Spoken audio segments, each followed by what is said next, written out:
अगर आपको भी लगता है धुरंधर द रिवेंज एक ट्रू स्टोरी है तो रियलिटी थोड़ी डिफरेंट है। मतलब ये रियलिटी पे बेस्ड तो है पर उसका एक सिनेमेटिक वर्जन है। मतलब काफ़ी हद तक रियल कैरेक्टर्स का यूज़ किया गया है, उनकी टाइमलाइन यूज़ की गई है, उनकी लाइफ में क्या इवेंट्स हुए थे उनका यूज़ किया गया है, उसके पीछे की रियलिटी दिखाने की कोशिश की गई है एक फिक्शन कैरेक्टर एंड एक फिक्शन वर्ल्ड का यूज़ करके। एंड इसी वजह से ये इतनी कंट्रोवर्शियल होती जा रही है क्योंकि उन्हें रियलिटी एंड फिक्शन के बारे में कुछ अता पता नहीं है। तो इस वीडियो में हम रियलिटी एंड फिक्शन पे बात करेंगे। मतलब peak detailing versus weak detailing, but not by Aditya Dhar, by me. तो सबसे पहले बात करते हैं अरशद पप्पू की। तो जैसे कि आपको पता है मूवी में अरशद पप्पू को इसलिए मारा गया था क्योंकि हमजा ने उजैर बलोच को उकसाया था कि उसने ही रहमान डकैत को मरवाया है एसपी असलम को उसके बारे में बता के। बट रियलिटी में ऐसा नहीं था। रियल में उजैर बलोच ने अरशद पप्पू को इसलिए मारा था क्योंकि साल 2003 में उसने उसके बाप मामा फैजू को मरवा दिया था। एंड जैसे कि साल 2009 में रहमान डकैत मरा था इन रियल लाइफ, तो उसके बाद अरशद पप्पू ने वहाँ का शहर बलूच बनने की कोशिश भी की थी एंड ये उसे मारने का दूसरा रीजन था। एंड ऑलमोस्ट 10 साल बाद साल 2013 में उसने इन दोनों चीज़ों का बदला लिया था। अरशद पप्पू को किडनैप करके उसे बहुत ज़्यादा टॉर्चर करके एंड लास्ट में उसका सर काट के उससे फुटबॉल खेल के, जो चीज़ मूवी में भी दिखाई गई थी। सेकेंड है कैरेक्टर पिंडा। घर की याद नहीं आई जैसे। हाँ, यही वाला। तो जैसे कि मूवी में दिखाया गया कि वो इंडिया से पाकिस्तान ड्रग्स का इंपोर्ट एक्सपोर्ट करता है एंड रियल लाइफ में भी इस तरह का एक बंदा था जिसका नाम था रिंडा एंड वो भी ड्रग्स का इंपोर्ट एक्सपोर्ट करता था इंडिया से पाकिस्तान। बट उसका उस टाइमलाइन से कोई लेना देना नहीं है जो मूवी में दिखाया गया था, क्योंकि इसकी मौत तो साल 2022 में हुई थी। बट मेकर्स ने इसे और ज़्यादा इंगेजिंग बनाने के लिए उसका यूज़ किया। तीसरी डिटेल है रहमान डकैत और बड़े साहब यानी दाऊद इब्राहिम के बीच के कनेक्शन की।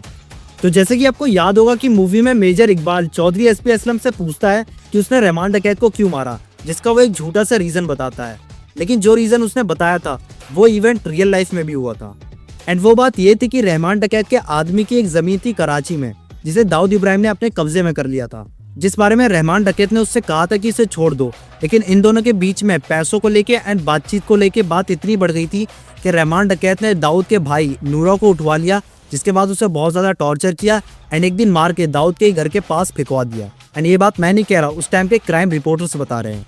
रहमान डकैत का कोई एक फ्रेंड था जिसका घर था कराची में, जो दाऊद ने कब्जा कर लिया था। तो रहमान डकैत जो है वो दाऊद से मिला कराची में और मिल के बात किया कि भाई आप इसमें से निकल जाओ, क्या छोटा सा एक लोकल प्रॉपर्टी है। तो दाऊद ने ये कहा जाता है उसको, कुछ कहा था कि अपनी औकात भूल गए क्या, हमसे बात करने आए हो। तो रहमान डकैत को ये बात बिल्कुल जो है बात जमी नहीं उसके साथ। He felt very humiliated. और एक दिन दाऊद के जो छोटा भाई है नूरा को उन्होंने उठा लिया। तो दाऊद ने फोन किया, तो दाऊद ने मैं घर खाली कर देता हूँ, तुम मेरे भाई को छोड़ दो। तो ये कहा जाता है, सुनने में आता है कि रहमान डकैत ने अपने गैंग को बोला कि उसको बोल दो, बहुत लेट हो चुका है, वो पहले सोचना चाहिए था। तो उन्होंने उसको मारा और क्लिफ्टन में जहाँ दाऊद का पैलेस है उसके नजदीकी कहीं एक डस्टबिन के पास कुछ 6-7 गोली लगा हुआ था उसके एब्डोमेन और सीने पे, वो बॉडी डंप करके चले गए।